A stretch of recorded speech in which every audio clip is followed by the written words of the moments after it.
I wanted to start by asking you about an Instagram posting of yours that I watched in the last few moments, where you spoke of a true win in this conflict and said it should involve occupation, displacement, and settlement. What do you mean? I mean justice. What I mean is very simple. Justice. The land of Israel belong to the people of Israel, only to the people of Israel. And as long as the Arab occupation of parts of our land will continue, they will not stop until they get a good appetite and will wish for more. But when you say displacement, what are you saying should happen to the people who live on those lands now? And by those people, I'm referring to the Palestinian people. You're referring to who? The Palestinian people. I think we should start talking the truth. There is no Palestinian people. There is an Arab nation, which I respect as any other human being. But by using false names and creating false reality, we're not going to achieve any solution, definitely not a solution of peace. A little history lesson will show you immediately that there is no Palestinian nation. Where were those Palestinians in before the 1967 war, the 6-Day War? Did they ask for a Palestinian state in Judea and Samaria and Gaza when those territories were controlled by Arab countries, by Jordan and Egypt? No, they're asking for the last square inch of where is there a Jewish sovereignty at that moment. So this whole invention of Palestinian nation is a weapon in order to destroy the Jewish sovereignty on their holy land. That's the whole story here. So you will excuse me if I will not. So I'm asking your, May I ask a question? 1 second. I'm just finishing. So you will excuse me if I will not compromise with this language that represents the biggest lie in the 20th century. There is no Palestinian nation. Okay, you have made that point and people will have heard it, and you know only too well that a lot of people listening to that will hugely run counter to what you have just said. I wanted to ask you about international law and the view it has of the situation we're currently describing. All Israeli settlements are illegal under international law as they violate Article 49 of the Fourth Geneva Convention, which Israel ratified.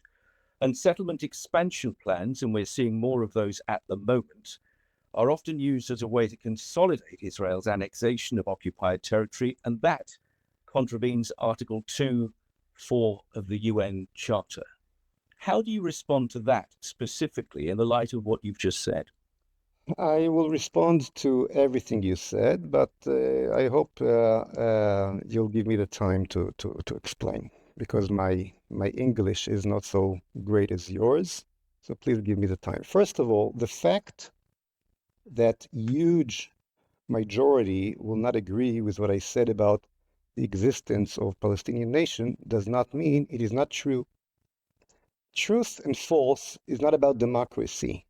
It's about important on the international stage. It's about reality. Okay, so I'm talking about facts over here, and not about majority or minority. Okay, that's first of all. I'm saying the truth. I'm connected to the true the true one and only reality and history that there is. This is my obligation. It's my obligation in this position to point out that what. No, that's very well. I'm not angry at that. No, I accept that, but I just wanted to make that point because that's clearly my job and what I'm here to do. Definitely, that's definitely fine. I'm just saying that the argument that I'm wrong because they're the majority that will not agree with me is not realistic. Is not a factor in for my understanding what's right and what's wrong. If you're right, you're right. Even even if most of the people do not agree with you. And, you can go back to the story of the emperor new clothes. Everybody thought that the king is well dressed. Okay, but the one kid who said that the king is naked was obviously the right, was connected to reality. So if I need to be that little boy who says the king is naked, I will. Okay, that's first of all. Now about your second point that you made about the international law. Okay, for very strange reason, this international law is not so bothered about what the Hamas did at the 7th of October. It's absolutely condemned it in every way possible. Oh no, that's not true. Now you're not saying the truth. The UN, okay, and the UN organization doing whatever they can in order to run away from that condemning. If they do it only after pressure and after and when they have no other, and with half of their mouth and so on. So I definitely don't agree with what you said right now. Now, I'll give you another example. How much is the international law dealing with a horrific thing that happened in Syria, in North Korea, in Russia, in China? You see that from some reason the international law is used specifically in much bigger scale against the Jews who are trying to resettle their promised land. Right, but I am not asking you about the international law as it applies to Russia or Syria or North Korea. I'm asking you about the international law as it applies to Israel. Why? Because that's why we invited you onto the program. And what I'm trying to say that this is not the reason. But the international law is another, just like the concept of Palestinian. It's a kind of weapon that you use, that you try to use, or language that you try to use because you have an agenda. Where it's comfortable for you, you use it, and when it's not comfortable, you don't use it.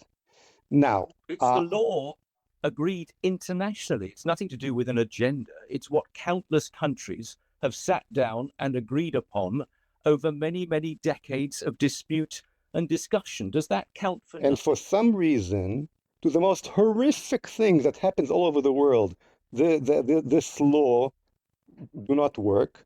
And when the Jews are doing the most moral thing in the world, coming back to their promised land that they never forget for 2,000 years, there's no nation that has a connection to a piece of land stronger than the Jews to the biblical promised land. And you're coming to me with this ridiculous concept of some international law which do not exist, by the way. It's all the difference between the international law and the regular law is that the international law refers only to those nations that, as you said, accept it on themselves. Now, you're right that Israel, unfortunately, accept this ridiculous code on itself, and it should stop doing so. Geneva Convention, which Israel yes, and it should, and what I think that was a terrible mistake of my country. Okay. Fine, you have made that abundantly clear. Can I go back to where I began? Yes. This word displacement. I know you won't accept that these people are Palestinians. For the sake of this question, would you mind at least acknowledging the existence of people who are not Israelis on that land? What should happen to them if your displacement policy is put forward? Okay, right now in Gaza, there are 800,000 Arabs left. Some of whom are starving. Will you listen to me till the end? Right now, there is no 2 million, no 1 million. There are 800,000 Arabs in the Gaza Strip right now.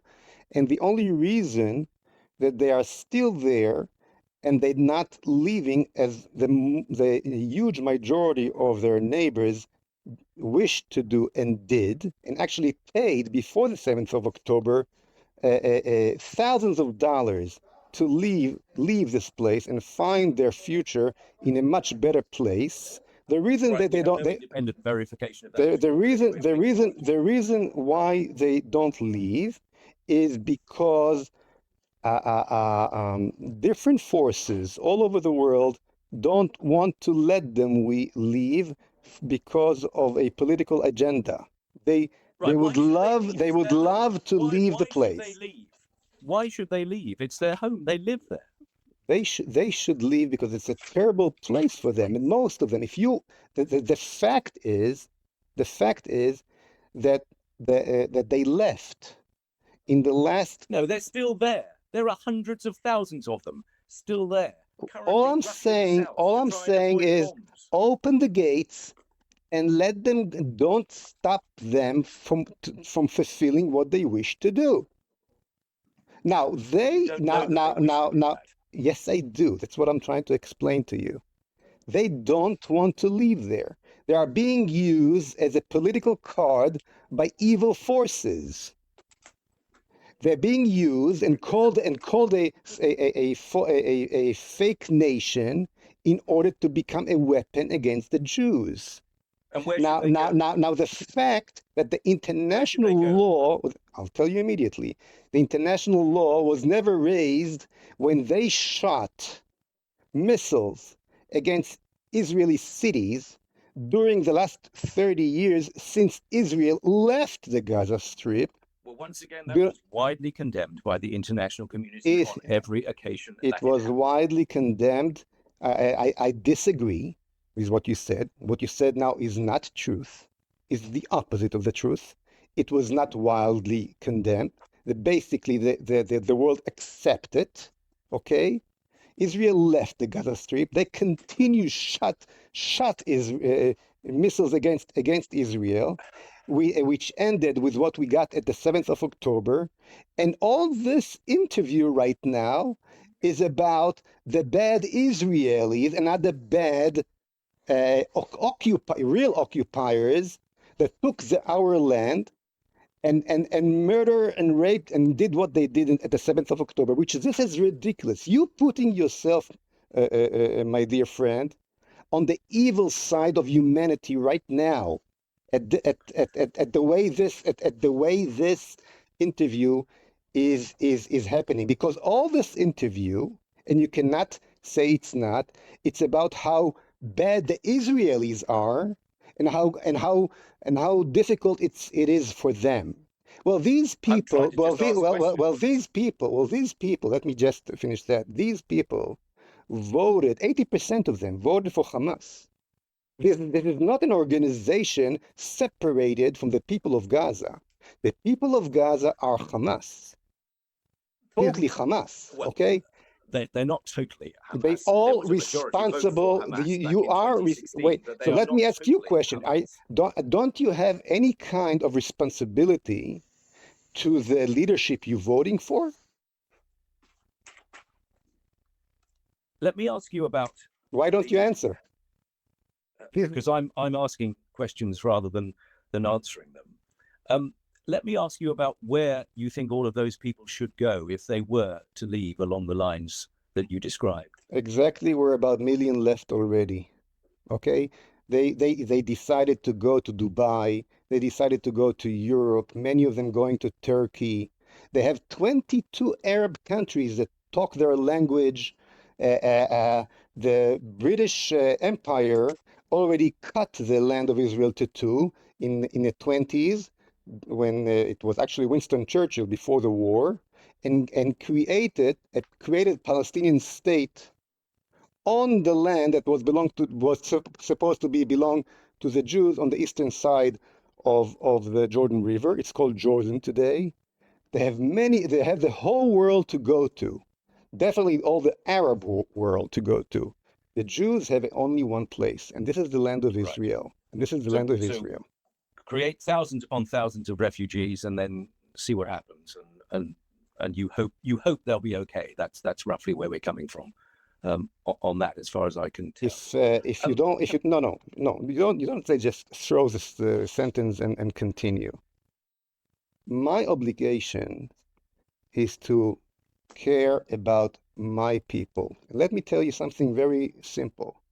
There was no Nukhba forces that crossed the channel in 1930 in World War II from France, German Nukhba forces that slaughtered kids in London and raped women in any other city of England, and yet you, the British people, burned to ashes every German city you could get to, including men, women, and children.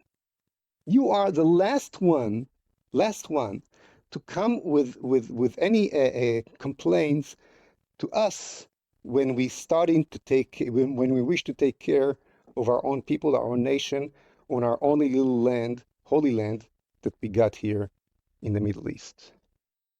Can I ask you about the situation on the West Bank specifically? Again, I'm going to quote United Nations figures, which you may contest, but that's obviously for you to do if you choose to. But according to the United Nations Office for Humanitarian Affairs, and these are figures between the 7th of October and the 20th of February this year, there have been settler killings of 8 Palestinians, 111 injured, and the displacement of more than 1,200, including nearly 600 children. 561 incidents of Israeli settler attacks against the Palestinians in that time. I hear those figures and I laugh. I really laugh. It is so ridiculous. It's so ridiculous. Never happened. First of all, never happened. It is so ridiculous. You have here killers. It's like I don't know even where to start. I don't know where to start. So there's no settler violence against Palestinians in the West Bank, despite those figures from the United Nations. At all, nothing. I mean, look, if a raper catching a woman and she's screaming and yelling and she's biting his finger, okay, and then you say she was violent. This is what you do right now. This is what you do right now with these questions. Let me put the figure to you. The figures. Why should you lie again? Why should you lie again? Yes, you are. You're lying to your people. Listen, I live here.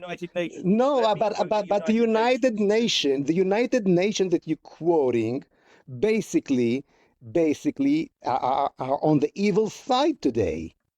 You're helping the terror. You're helping terror.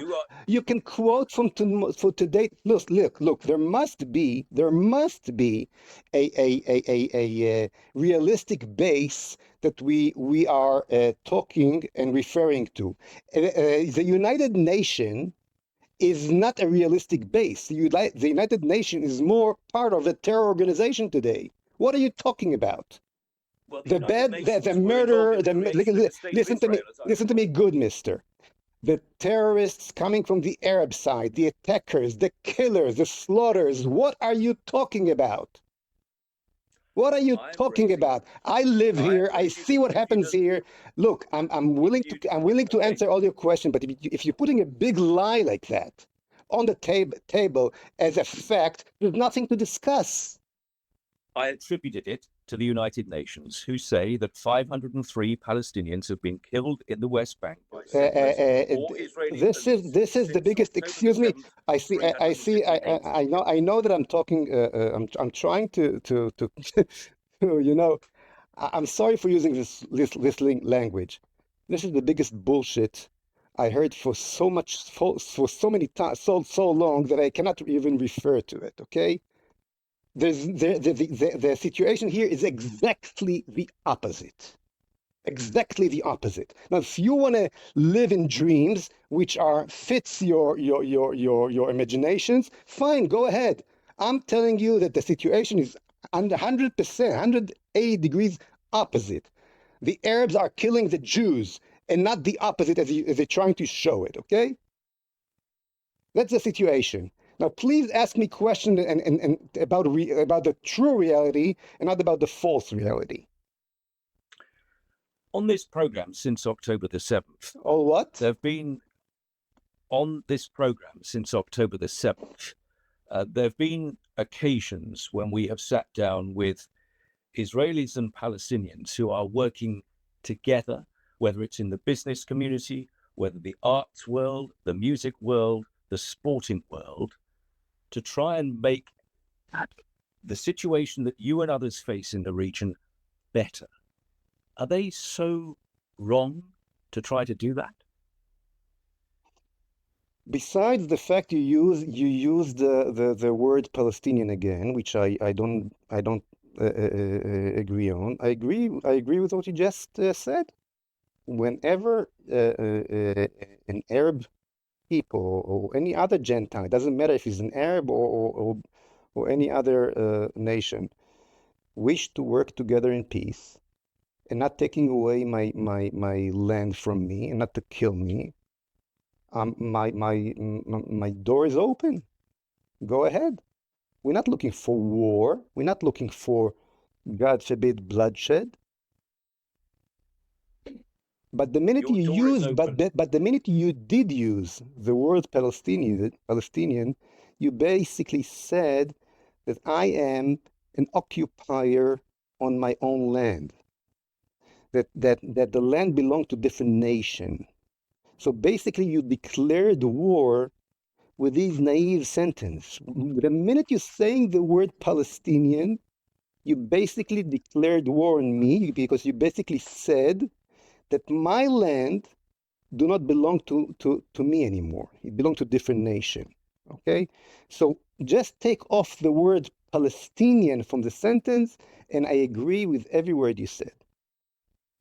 So your door is open, but it's only open if you won't refer to them as Palestinian and if they all leave Gaza where they currently live.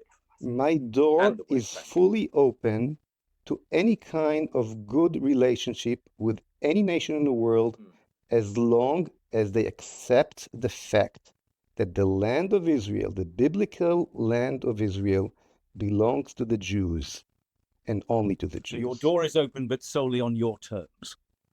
Oh, I'm willing to talk to you only if you'll give me half of London. Is your door open to me as well? With this wish of mine? Can we talk about it?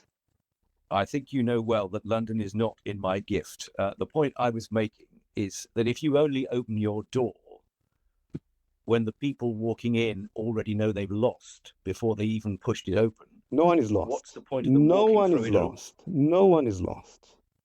They will see it as a loss. Well, a huge loss. If you want to declare war without saying it and wish to me to give you my land, you're basically declaring war, and you'll find war, and I'm going to win that war. Let me tell you, I'm going to win that war. And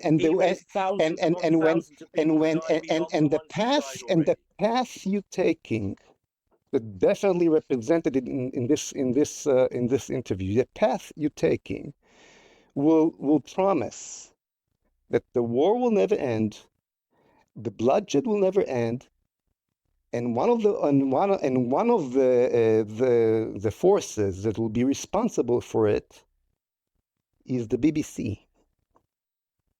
Because when you're taking this side, the evil side of history, and you should understand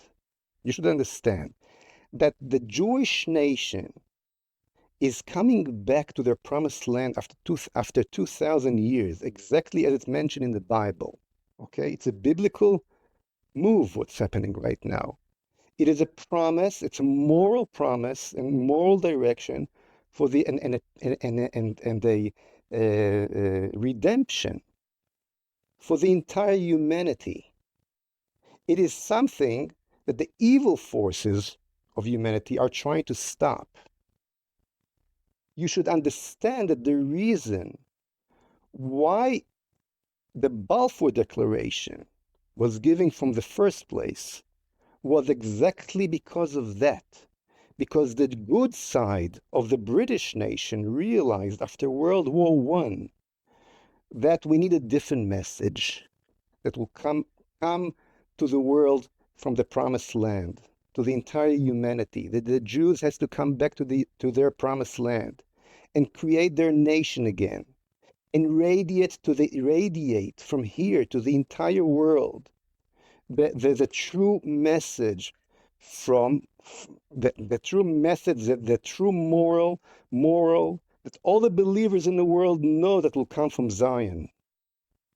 And those forces that you represent right now in this interview, who trying with all kind of lies, like Palestinian nation, like Jews are that murdering Palestinians, so-called Palestinians, and so on, trying to stop this amazing redemption of what we see here when the Jews are creating their promised land again. Basically connect themselves to the evil side of history. You should understand that. Amidst all of this, there are still significant numbers of Israeli hostages being held by Hamas in Gaza. How does anything that we have discussed in the last 15 minutes or so help them? If Israel would have won that war in the first week, as it should, react just as you, the British people, acted in Dresden, in Hamburg, just as the Americans acted in Hiroshima and Nagasaki, show the evil its right place in the world. There's no place to that kind of Islamo-Nazism in history, in the world. If Israel would have acted the way it should have, the war would have been behind us already after the first or the second week, because the IDF is much stronger. And I'm answering your question.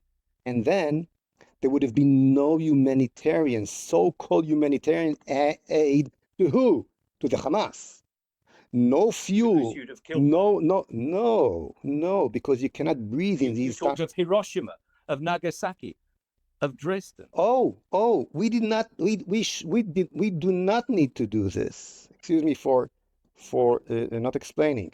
All we needed to do is to close the water, close the gas, close the electricity, and let them come out of the tunnels with the refugees asking for mercy and for their lives. Instead of that, we did exactly the opposite. Stupidly. Punishment, in other words, collective punishment. What do you think? People living in Gaza were punished. Who do you think the war is against? Excuse me, who's the enemy? Who is the enemy? Everyone living in Gaza. When you fought against the Germans, you fought against the Luftwaffe or against Germany? Answer me.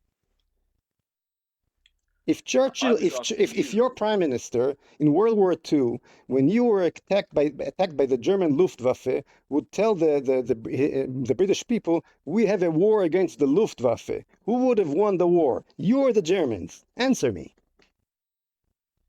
You have you declaring, on one hand you're telling me that they are a nation.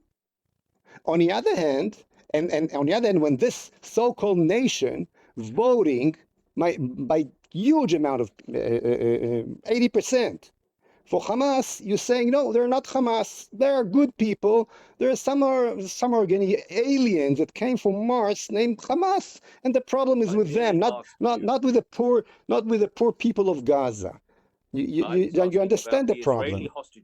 So the way I'll tell you two things. First of all, the way to release them, I told you already. Okay, and yes, the war is against every human being that voted for Hamas, that made Hamas his leadership, The war is against the people of Gaza. That's the war.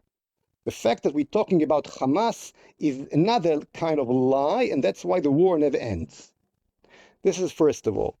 Now, in wider scale, a true leader of Israel should think about the hostages of next year. You know why we got all these hostages? Because we released terrorists in all kind of deals before, including Sinwar himself, who sat in Israeli prison. So sometimes leaders have to do, they have to think of the interest of the entire nation and not only of the individual, and this way they saving lives in the future. So your answer lays between these two corners. Okay. I think we'll draw the conversation to a close. Thank you so much for your time, Mr. You're very welcome. Thank you. Appreciate it. Bye. I wish you well. Take care. Thank you. Bye-bye.